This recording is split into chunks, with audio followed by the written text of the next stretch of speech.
Welcome to the All Things Bright and Beautiful podcast. I'm Jenna DePrima here with my co-host Lydia Shibley, and this is a discussion of life, books, and theology from a confessionally reformed Christian perspective. Today we're going to be discussing hospitality, and specifically we're going to just get down to the really practical nitty-gritty of hospitality. We have an episode that we will link in our show notes. I believe it was, episode 9. Yeah, it's like maybe. really early. Yeah, it's very early on, where we spend a while talking about the biblical basis for hospitality. What is the difference between like hospitality and quote unquote entertaining?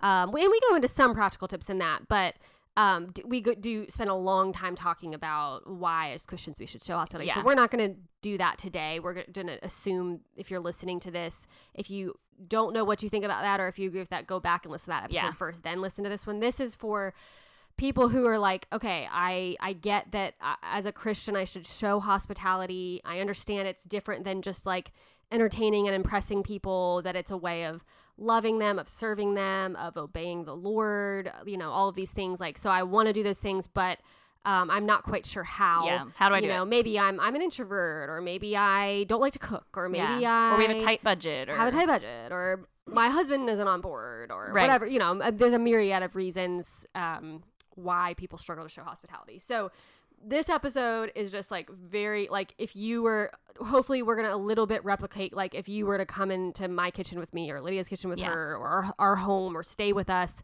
what are some of the things that you'd see? And we're not saying we're perfect examples of this or perfect models of this, but we have, by God's grace, learned over the years some ways of hopefully getting better and better at showing hospitality, of just practically making it easier, making it more enjoyable, all of those things. So that's really our aim today, is just to get super practical. So I do think I should probably touch on, just before we dive into the really practical, that I think that, we often do make hospitality something other than what the Bible commends. Like, I think just I think especially due to like Instagram and Pinterest and all these things, like the temptation is to think like, just to fall back again on like, well, it's about like the impressing aesthetic. people, the aesthetic, like having a perfectly clean home, or a perfectly set table, or really whatever. really amazing food. Yeah. And so I just again want to say, like, just get that when you hear the word hospitality or biblical hospitality, just to get that picture out of your mind. Yes. I'm not saying you can't enjoy those things, or you can't, but that's not the heart of why we're doing what we're doing. Yeah, I mean the heart of hospitality is really is bringing people into a home. Yeah. To make them feel welcome, to love them well, and to do them spiritual good. Yes, exactly. So, Lydia, what, I guess, over the years, you've obviously been through different seasons. Your husband was in residency. He was gone a lot. Now he's more available. What, as a couple, have you guys, like, do you have an agreement on, like, we're going to try to show hospitality X, Y, and Z number a time a week or a month, or do you have a set schedule like that, or is it just sort of like on a whim, or how do you guys talk about that? I mean, it's been both. It just depends on the season of life that we're kind of in. We've had some seasons where it's like we're just kind of, whenever we can get people over, we'll have them over, and that's generally when we have a lot more free time, so that's not been very frequent. Most of the time we have kind of like, okay, one night a week we're going to have someone over or go to someone's house. I don't think hospitality is just, I know hospitality is not just having people over for dinner. Right. So, I mean, in addition to sort of our family doing hospitality, like for an evening dinner or Saturday or something, I will have like young moms over for coffee in the morning or something. So in addition to whatever we can do as a family, I try to do things because I'm home, and have people other times besides that. But like as a family, we try to do like once a week ish. And I think, like I said, that's shifted significantly because there were seasons of life where Burke wasn't even home in the evenings or couldn't be. And so a lot of what I did was with either other young moms or I reached out to a lot of single women because I was alone with my kids in the evening and no one could come hang out except for single women. So I think it's important to kind of think, if you're thinking, okay, here's what my schedule is, maybe you have a weird schedule. Maybe your husband is only available somewhat, or, he feels like your family needs more time, just you as a family, not with other people there. There's just a lot of ways you can be flexible. Like if your mindset is, we will do hospitality, and we're going to find a place to make it happen, you will find creative ways to make that work and be able to do what you need. Like, you know, be able to have time alone as a family, but also like remember that it's not a threat to family time to have people in your home. There is a difference. It is important to have like just your family time. Sure. That's important, especially, you know, as your kids are getting older.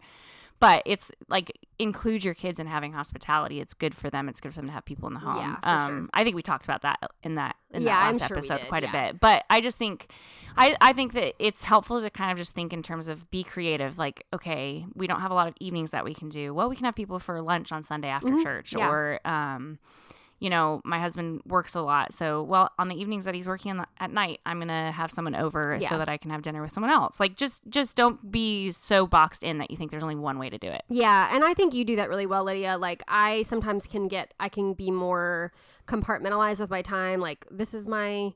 And you have to do that to a degree. Like, all right, the morning is when I homeschool. Right. And the afternoon is when I work on the podcast or writing or whatever. And then the evening is when I have someone over. Right. Or like, and that's great. But I think you do a good job of like incorporating people into just things you're already doing. So like, I know, for instance, a lot of times, like, if let's say you're watching my kids, like, you know, you're already going to be watching a bunch of kids. So you're going to have a girl over while you're doing that. Because that time you're not going to probably be able to do something else. Right. I'm not going to be reading a book with 7 kids running like around. You're not gonna be, So just figuring out, like, blocking your time in a way that's like, okay, if I'm already going to be, like, I know that my kids have to eat lunch, so I'll just have someone over during that time, or whatever it is, like finding creative ways to have women over. And obviously, especially young moms, they have sometimes a little more flexibility, but usually for them, it's like the morning or the late afternoon, like working around nap time. And then, of course, when you get into a different season, like now we're in homeschool season. Sometimes, you know, I know for me, a lot of times I have to try to protect a lot of mornings for homeschool. Right. But am free a lot in the afternoon and things like that. So I think too, it's helpful. Like, if you kind of set in your mind, like, okay, how can I make this work? I mean, we make anything work that we prioritize. And so if you have in your head, okay, hospitality is a necessity, how am I going to make it work in my home? You will find ways to do it. And like, one of the things that we've done, I mean, we're about to have a high schooler that we're homeschooling in the fall, which I can't believe. Yeah. So it's really important that he is able to do school uninterrupted. Yeah. But one of the things that I told him is, hey, if you get up early in the morning and you do a lot of your work early, when I have other moms over with young kids, you can hang out with them. And he loves playing with like younger kids, and I try to encourage that too. Yeah.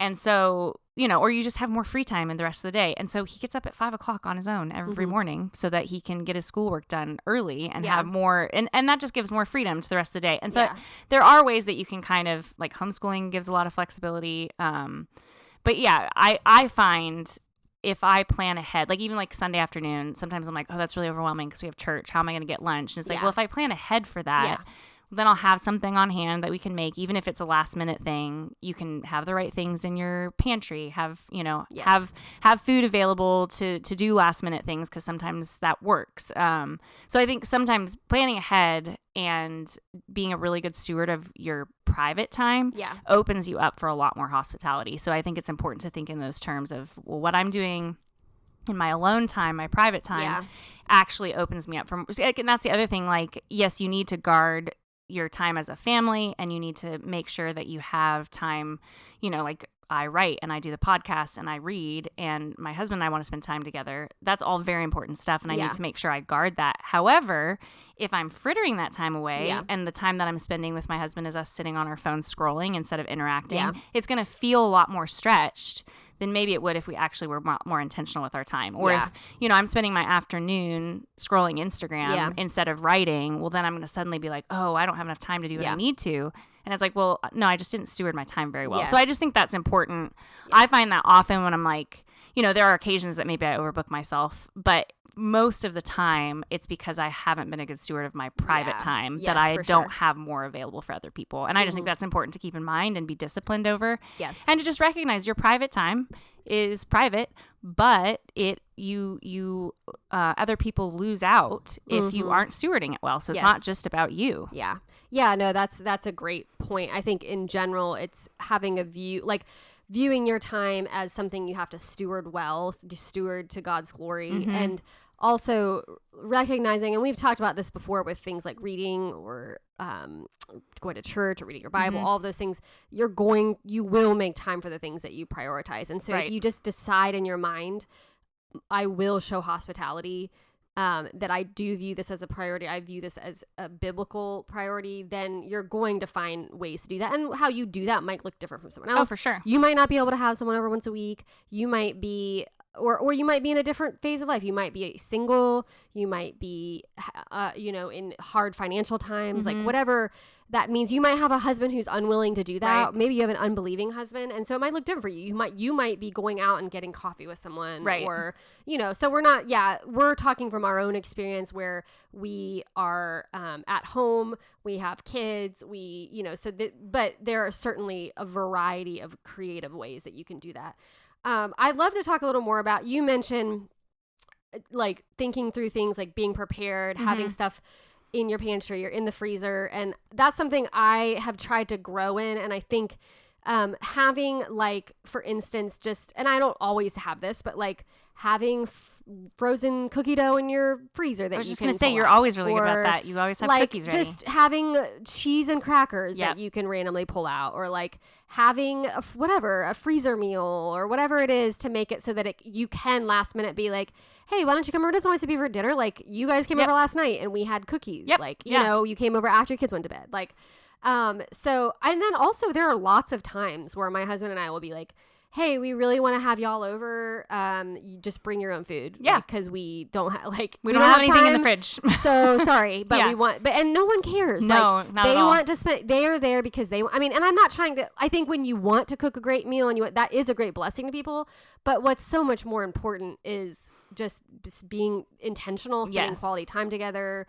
Don't let the good meal or all those things prevent you from having people. Exactly. First have the people, and then if your capacity grows to have more to bring to people, great. Yes. But don't let that limit what you do.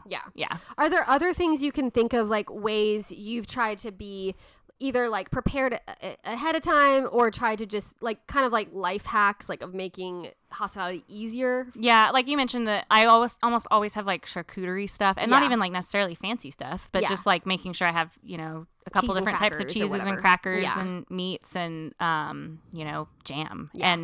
And I just put that out. And most people are pretty content with that. Yes. I think, like you said, I don't have this, but you and someone else I was hanging out with does this, where they have pre-made cookie dough they made, and then they freeze, and then they can just like pop cookies in whenever. I will often make just like a big sourdough loaf and just like cut it up and put it out with like butter, and that, like, especially if I have a lot of, the other thing I think is you can have hospitality towards kids. It's not always a whole family, but like babysitting for other people and having kids in your home a lot.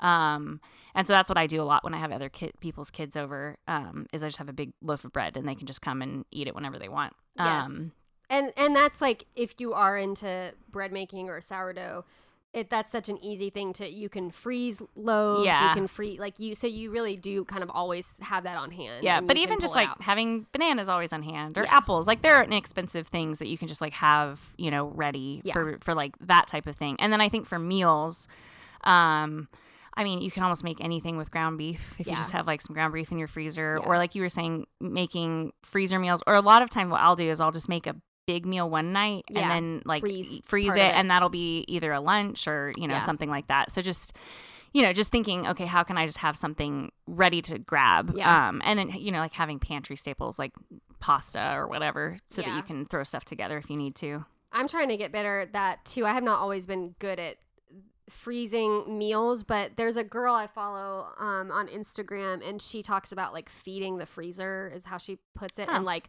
when you make something, just make a double batch of it. Yeah, I do that a lot. Put that in the freezer, and then you have a whole other meal ready to go. And whether that's just for your family or whether that's like a last minute thing you have for other people. So I'm trying to grow in that. I don't typically like tend to think that way, but now, and if I'm like, let's say I'm bringing a meal to a new mom, I just did this today. Like I pretty much always just make a double batch of like whatever I'm making for the mom, feed that to my family and be able to bless someone else with that. What are other like creative or kind of outside of the box ways you've seen hospitality done? One thing that came to my mind was I've seen a few times before where either like couples or singles who don't have kids, sometimes it's hard. They might be in an apartment or might be, it might be hard for them to have like one of our families with a bunch of kids over into their apartment or wherever it is. And so I've seen a few different times I've seen women make a meal, like be like, hey, I really want to, have dinner with your family. I'm going to bring dinner over. Yeah. And that's such a great, it's like, so great. First of all, I love when people do that. A mom with kids, it's like, wow, what a blessing. I don't have to make dinner and I don't have to worry about my kids destroying someone else's house. Exactly. It's like perfect. And so that just things like that's, I think, a creative way that a lot of people don't think of, that it's like, I think a lot of times single people or people without kids just sort of think like, well, I have to be invited to the person's house with kids. Yeah. Other than taking the initiative and being like, how about I just bring them a meal? Yeah. Yeah. What are other things like that you've seen? I also I will often cook dinners together with people or lunch together with people. So I'll have, and that typically is someone that we've maybe had a few times. But even just like I've talked to some, young single women who are like, I don't really know how to cook. And be like, come over and cook with me. And then that makes it easier because then I have extra hands in the kitchen. Yes. And so I think that's another thing. It can be like a collaborative meal. It doesn't have to just be like you've cooked everything. That can be really fun. It's a really it's kind of like a low stress way to really get to know someone too, I think, especially if it's not something like complicated, because you're doing something together, and so you can kind of talk and get to know each other in a way that you don't necessarily just like sitting across from each other. So I think cooking together, I think a lot of people appreciate that, especially who don't have a kitchen. Like if it's like someone single or college students, like sometimes it's nice to be able to be in a kitchen and actually use it.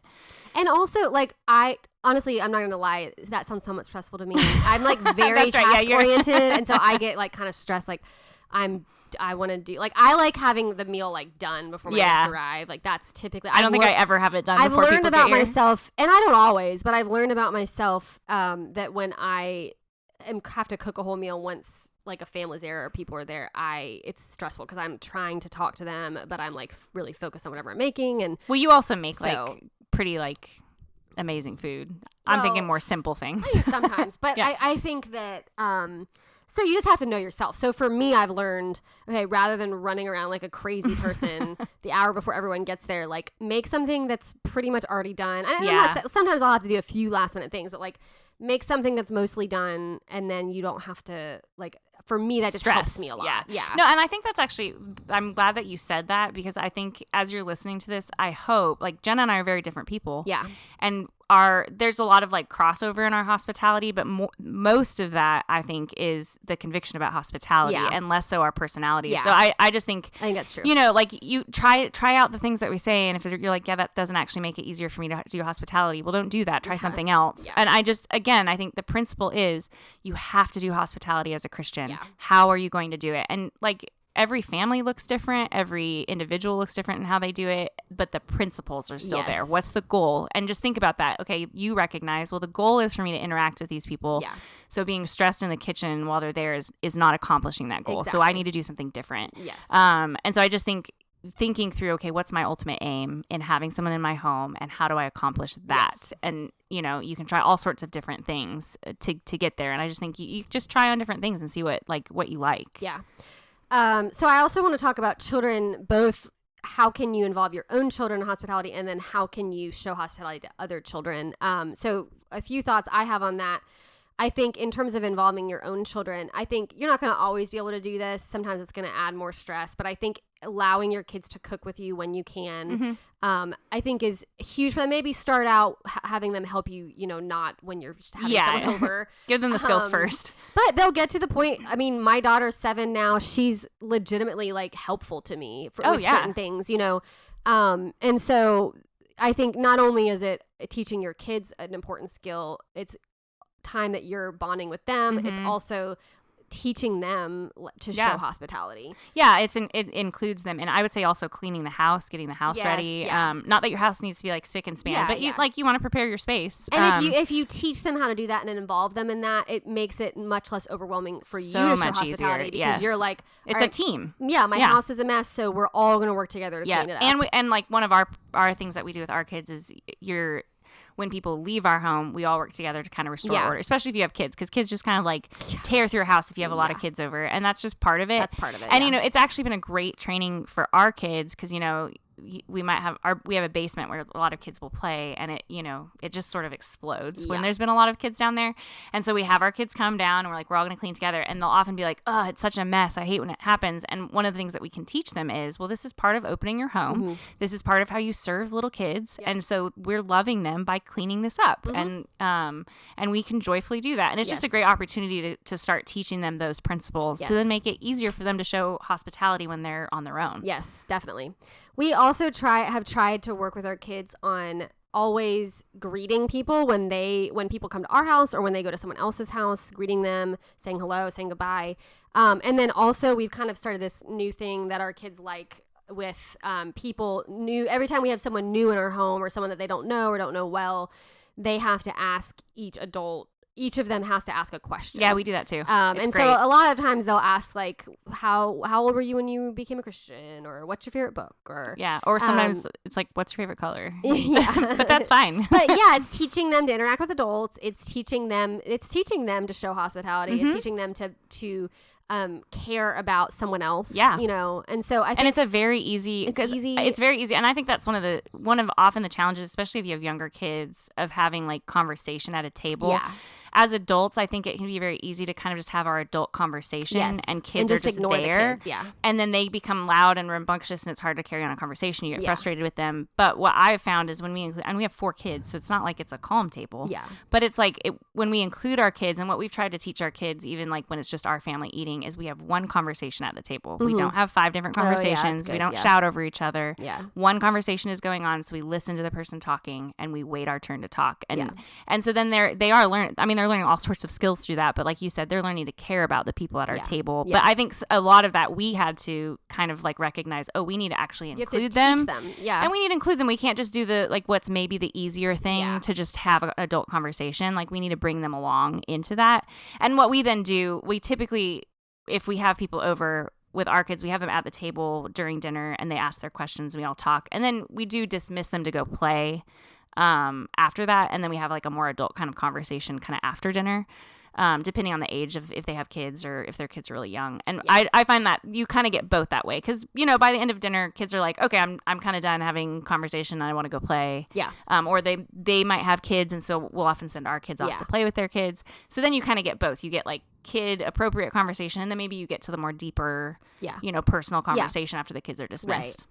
And what are ways that you have tried to show hospitality to children? Like, as you have children in your home, are there things you've done to make it easier to have children in your home, or to make it easier on moms or whatever? Like, what are things that you've tried to do to just make hospitality towards children easier? Yeah, so my youngest is about to turn 7, but I have kept like our favorite board books. I've kept like a few like little like baby type toys that are like baby appropriate. Not a lot, but just like enough to have. So things, when I have like a toddler or baby, I have like a basket I can get out for the mom, and like Magnetiles. I have Magnetiles, and every kid loves those. Yep. And my kids have largely outgrown them. They don't hardly ever play with them unless we have kids here, but they're always in my living room. Yep. And so we can always pull those out, because that makes it easier for moms to talk. Yeah. And to feel more at ease, because their kids have something safe to play with. Yeah. I will say, like, as your kids grow older, one of the things I've tried to teach my kids that have made it so easy to show hospitality to younger moms is I've basically instilled in them, hey, when a young mom comes and they have young children, your job is to kind of keep an eye on them and play with them. Yeah. You're going to play with them. Yep. And so that's like a twofold reason. One, I want my older kids to have like compassion and kindness towards younger kids. I think it's important to teach and instill.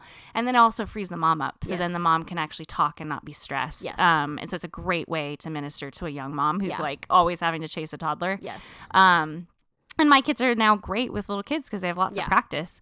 Is even our youngest, who would otherwise not have practice because he doesn't have younger siblings. Yeah. So I think that's a really easy way to kind of bring your kids in and be really hospitable to younger kids. Younger kids love playing with older kids, so it's helpful to do that. Yep.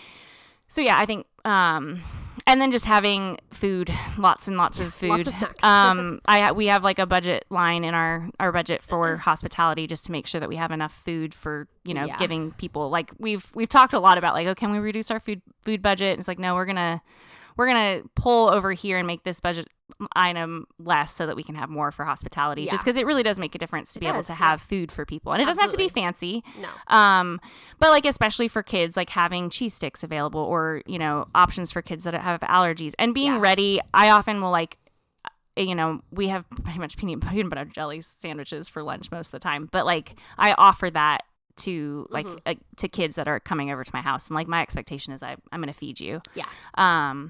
And so I think just having kid friendly foods available, assuming that you're going to feed them, because kids are always hungry, and that makes kids feel really welcome. It makes everyone feel welcome to be able to eat, honestly. And then just we've tried to make our outside just very kid friendly. That's largely like Burke's doing, because he works really hard to make that, and that makes it easier to have kids over at your house if you can send them outside. For sure. Right now it's like crazy hot, but most of the time when we have like kids over that are like age appropriate, we're like, go play outside. Yeah.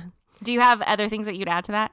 Yeah, I mean, I definitely second all of that, and the food especially. Like, I try to. It's been fun the last like month. Our kids have made friends with a few different neighborhood kids, and those kids will come over and play in our backyard almost every afternoon, and they're always like hungry, and you know, and so I try to just always have, like, right now we're in the summer, so I always have popsicles. Yeah, popsicles I always are have good. Like some kind of fruit. I always have, like cheese sticks, like just things like that you just have on hand, so it's not stressful. You're not like scrounging around for like, what do I feed these kids? What do I give them? Like, yeah, I think that just goes a long way in making kids comfortable, making them, you know, want to play longer, not feel welcome, hangry, you know, because kids also get hangry. Yeah, they do. Yeah, I think I'd add to being sort of open-handed with your stuff. That's kids good. Accidentally break things, get things dirty. And like, there's one thing, like, I mean, I have like a pretty, you know, like, I think I yell at your kids all the time. Not yell, but your kids will come inside with their shoes on. I'm like, what do you do with shoes on in my house? So I have like pretty like straightforward rules that I like hold kids to try to maintain order, and they know that. And the kids that I have in my home, like, they don't like, I feel like most kids feel pretty welcome here. But you also just have to accept that when you have a bunch of kids, especially, stuff's going to get broken, stuff's going to get like wrecked. And so if you have something that's very treasured to you, don't have it out. If there are kids around, have a room that you shut the door, that they can't go in. And I think, and that's been a really good lesson for our kids. Our boys have like tons of like Legos that they've built that are really special. And every once in a while, a little toddler gets in their room and breaks one of their Lego creations. And it's so sad and frustrating, but it's a great lesson to be like, people are more important than stuff. And to just, you know, keep reminding them that. And I just think that's important to kind of keep in mind. Like, kids can feel in your home if it feels like they're not welcome, because they might mess stuff up. Absolutely. And so you can have nice things and you can have rules for those nice things, but you have to also be open to mistakes being made and not being upset by it. It's just stuff. No, absolutely. That's such a great point. And I think too, it's like you you have to, like, it's a blessing to the mom. Like, there's nothing more stressful as a mom with young kids than going to a house where, like, you can tell the person is like stressed about your kids, and they're worried about all their stuff and how the kids are going to mess their stuff up, and it's so stressful. So also just to minister to the parents of those young kids that that doesn't mean you don't have any rules or but to be generous and to be just open-handed with your things, you know, just makes a huge difference. So I totally agree with that. Okay, so to kind of end things off, I thought it would be fun to just go through some sort of like rapid fire questions. So I'm just going to ask a question, and I just want you to respond. Okay. And then I'll give my response after you. Okay, so first of all, what is your favorite easy meal to serve? Probably like tacos. Okay.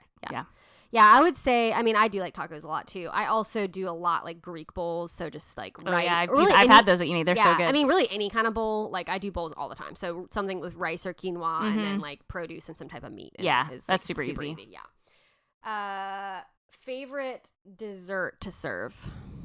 Probably ice cream, or like, which like takes no effort on my part. I mean, you know, I feel that. I mean, my favorite dessert is tiramisu, which is not like, I mean, it's really not actually that hard to make, but everyone loves it. It actually doesn't involve any like baking, so it's really not. No, that's hard. true. The only you just have to like part plan is you ahead. have to get the lady fingers, which like they only carry at certain stores and stuff or whatever. But Do you typically use, well, I know what you're going to say this one. Do you typically use paper plates or real dishes?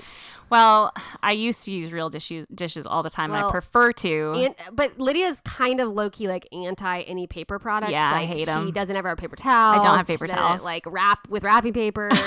But that's true. You have started using a lot more paper when we have, especially if we have, like, a big group or if I have a lot of kids over. Yeah. Although I've started using, like, plastic, like deli baskets a lot of times, so I don't have to use something that I have to throw away, because I hate throwing away all the paper products. Yeah. So I prefer not to, but I've let that part of me die. I love throwing away paper products. I generally, if I'm having just like a family over for dinner or something, I'm using real plates, and then I have like plastic, just like reusable plastic plates for the kids. But if I'm having a party or something, like a big group of people, I'm pretty much always using paper plates, because no one wants to. Maybe like a holiday, I'll use like my grandma's china, But yeah, I'm not trying to wash like all that china. So, music or no music?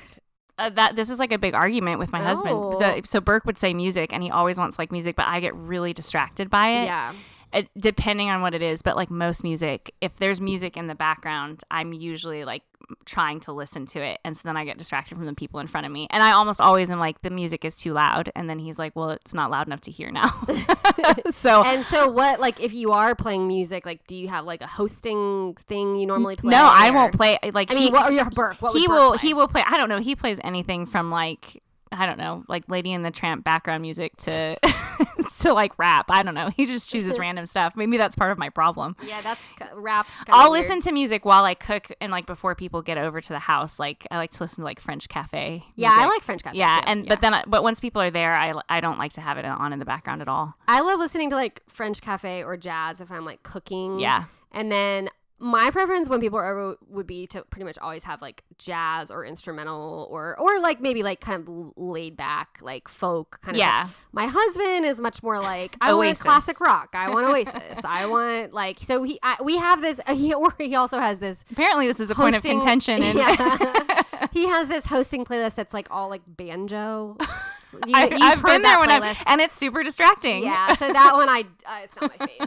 But we definitely both, my husband and I, are big on having music. I think it creates not like loud, but like just an atmosphere. Yeah, no, you have a good volume. I think it usually creates a warmer just like atmosphere. Also, if there are any like awkward pauses or whatever, it's like feels a little less awkward.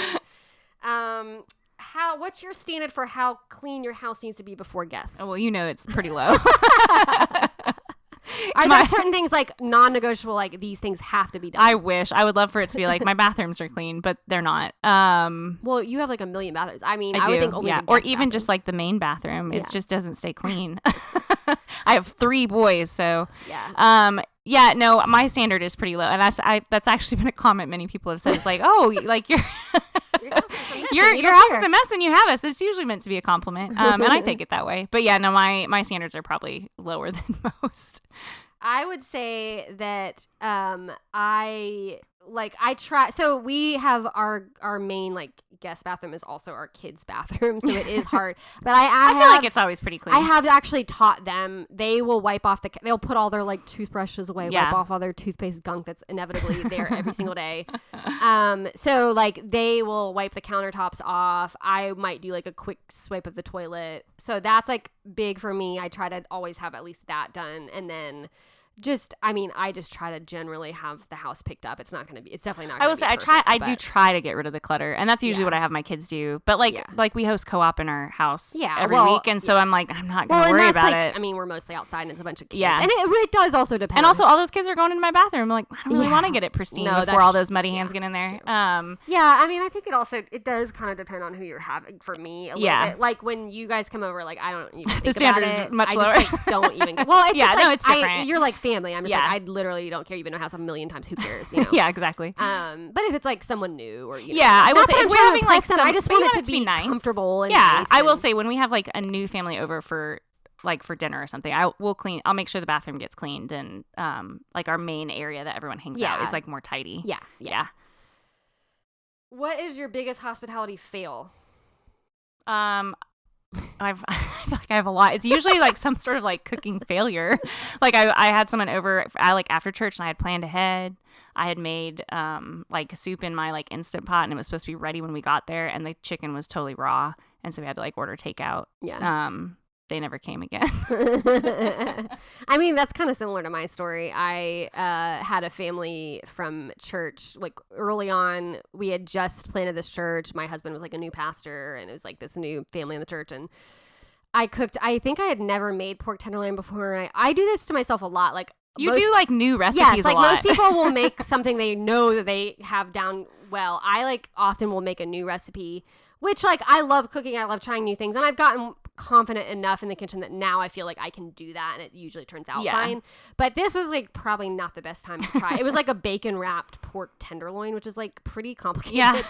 And so I cooked it, thought it was done. I don't know if I didn't have a meat thermometer or what my deal was, but I think I didn't cut into it. I think I just put it out, and I always like let the guests go first, and they were like cutting into it, and I didn't realize till I got my part of meat that like it was entirely raw on the inside. That's so bad. And for whatever reason, I didn't we didn't acknowledge it. Like looking back, I'm like, why didn't I just say like, something? I'm so sorry? Yeah. And so they're sitting there like eating around the like raw center, like. Yeah, it was horrible. Like, and this family's still in our church, and we were great friends today. We joked about it, so it was fine in the end. But yeah, that was super embarrassing. What's like one of the best things a host has done for you, or just something that like stands out to you that someone has done or in the past you've experienced? That's a good question. I think more in like when people have had me like to stay over and like well, that's a big area we really haven't talked about is like that's true. Having stay people overnight. And one of the things that like a couple different people have done, like they have like sort of like a little like welcome basket that has like all the things that you don't want to ask for, like a snack and like a toothbrush or painkiller, like the Wi-Fi password, and just kind of like it's not even that any of those things are all that important. It's more just kind of like I want you here and I want to make you feel like welcome and comfortable. I think just like that, like I think I was staying in their basement when someone did that for me, so it wasn't even like this pristine space. It was their kids' playroom basically, and it was like an unfinished basement, but they had this like little basket for me, and so it was just kind of, it just immediately made it feel warm and welcoming and like they wanted me there. And so I think just like little touches like that are, or like I just was actually visiting a friend and I stayed with her mom, and she had like a Pacific Northwest coloring book for me because that's where I'm originally from, and like cute. Just like sweet like thoughtful. Personal touches like that I think are just really sweet. Yeah, I mean, I think one of the first things that came to my mind is like when I've stayed with different people or different families, and I love like when someone, they don't have to be like serving amazing food all the time or a great cook, but like they're just like thoughtful about like they want you to enjoy your time. Like so they have like nice, like whether it's like nice drinks or it's like Lydia makes lattes all the time. We don't have an espresso machine, so we can't make people lattes, but like if you do, that's things like that, like having like nice meals, having charcuterie available, having whatever. Like I think those type of things just make guests feel super comfortable, and it's just enjoyable. It feels like a little vacation. Absolutely. So that's like I think one big thing that has always stood out to me when I've stayed with people like that.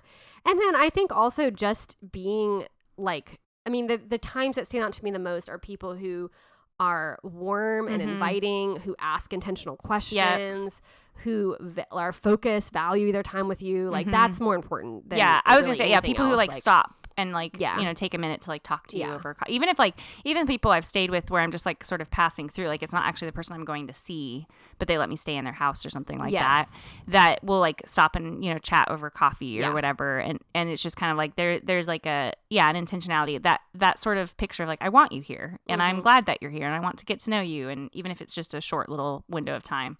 And it does, like I think that is important to like to remember is like I had a mom here the other day, and we made lattes, and then we sat out on our porch while our kids went and played, and she's like, it was so nice to just like sit on your porch this whole time. Like we sat out there for like 2 hours, and I was like, honestly, if you hadn't been here, I would have been like running around my house cleaning, and it was really nice for me to have to just sit here and talk too. And so looking at those as opportunities, not as like interruptions to what the other more important things you could be doing. It's like, no, sitting for 2 hours with another woman or with a family or whatever, that's good work. Yeah. And, especially if you're being intentional and having meaningful conversation and trying to, like I said, do them spiritual good. Yeah. Like your whatever agenda you have the rest of the day can wait, so that you can give them your full attention for that period of time. Yeah, for sure.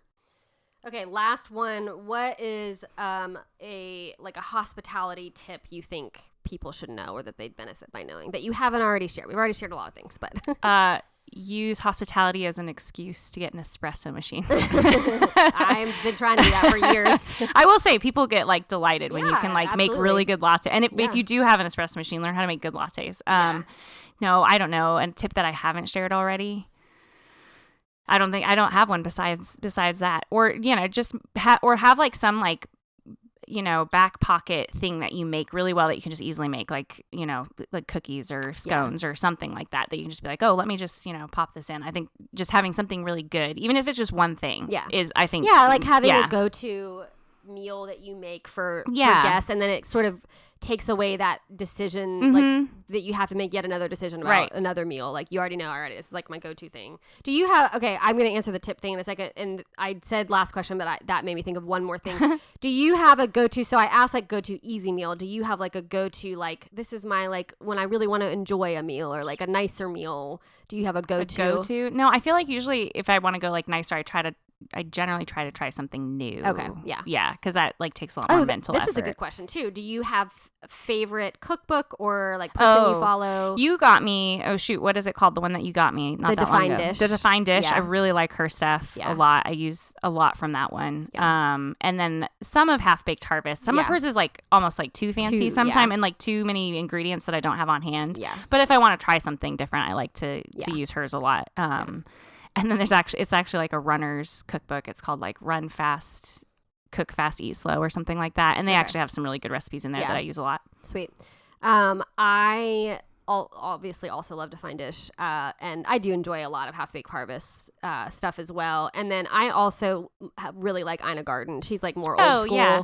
You made us a meal from Ina Garten. Yeah. Really and good. I've gotten more. I listened to her memoir recently and like I used to watch her show years ago and like reminded me like, oh yeah, she's great. And she just has really good, like simple elevated meals. Whatever you made us was like amazing. And she has a whole cookbook on, she and her husband bought a apartment in Paris and she has all this training in like French cuisine and is like, she just knows a lot about, I don't know, just how to do, like the simple things really well. And so she has like a whole cookbook on French recipes that are not like crazy complex. Yeah. I like her a lot.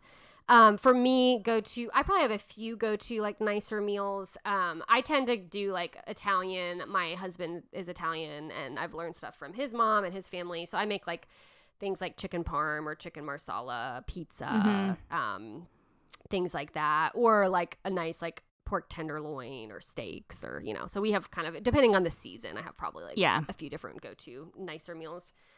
And then in terms of tips, other than what I've already shared, I think one thing I was thinking of is, I think one thing that can be a little stressful with hospitality is if maybe you yourself are an introvert or you don't feel like you're the best in those settings. And then maybe you're an extrovert, but you want to show, you want to cast a wide net. So you want to show hospitality to as many people as you can in your church and in your life and not just keep showing hospitality only to like your friends or only to people you're comfortable with. And so, but some people are just, it's hard. It's true. Sometimes you're like, oh no, this is gonna be really hard and really awkward. So two things I would say. One, consider like, can I pair someone else with this person? That's true. So, that can be really helpful. Can we have two families over that we think will sort of mesh well? It's very, or maybe you're inviting a really quiet couple. Like, we'll invite another couple that's going to talk. Yeah. That'll draw them out. Yeah, thinking through the dynamics, like of the group dynamics, I think is really important. That also helps you kind of like show hospitality to more people than if you're just doing one at a time. Yeah, we will often do that. We'll have like a few families together over. And then also, I will literally sometimes, depending, like if it's someone, or if it's a one-on-one with someone that is like, I think is going to be more challenging, that maybe doesn't talk a lot or whatever, I will literally think of some questions ahead of time. Yeah, I was going to say, like, that's a helpful thing. I will have thing a note like, on what my am I phone gonna of questions. Yeah, because I mean, there are people and situations where it's like, you obviously want it to be organic, but you want to have some questions in your back Yeah. pocket. And So, sometimes you have those where it's like, it's all you asking the questions. So you're like, I got to have a few. yeah. And I feel the need to do that more, especially when I'm like one-on-one with someone. Yeah. Or, I think it's a little easier. Like, A group is my a little husband talks a easier. lot. He's asked a lot of questions. So it's like, we're between the two of us. We'll Yeah, figure that's it much out. easier. But still, I mean, yeah, I think the pre-planning. Do you have any like go-to questions that you'll ask that you find like this leads to, because you can ask questions that are kind of dead ends or they don't get to any depth, but do you have any where it's like, if I ask this question, it tends to lead to like more depth of conversation? Yeah, I mean, I don't know if I have like, I don't have like a definite go-to list, but it kind of depends obviously on the person and the situation. If it's like a woman I'm meeting with, I'll normally ask her if she's married, like how things in her marriage are going, how parenting's going, just like very open-ended questions like that. If it's someone I don't know well at all, I will usually ask them their testimony. That's usually like the first thing that I will ask them. And then I'll ask them questions about or if it's someone that I'm not sure that they're a Christian, what's your spiritual background, things like that are more broad. And then I think just broad, like if they're in our church, like how are you experiencing the church? What are things that you like and appreciate? What are your things you think could be improved? Things like that. Just very open-ended. Do you have certain things you try to ask? I don't, but Burke usually will ask like people's main influences. So he'll ask like, if they're Christians, like what books, what pastors, that kind of thing, which is always has like really interesting outcome. And usually that will lead to like more conversations about more like important things. It's not so surfacey. For sure. So I feel like that's one that he goes to a lot. But asking people their testimony and open-ended type things is usually kind of the route that I've gone. Yeah. Okay, well, hopefully you found this helpful, especially on a practical level. I would just encourage you to try to think through like who's a family or a person I can invite over in the next month. Don't overthink it or overthink the menu or feel like your house has to be perfect. As we've said, the goal is not to impress people. It's to love them. It's to show them true Christ-like hospitality. So, I hope this motivated you to do that and made it just a little more feasible and manageable.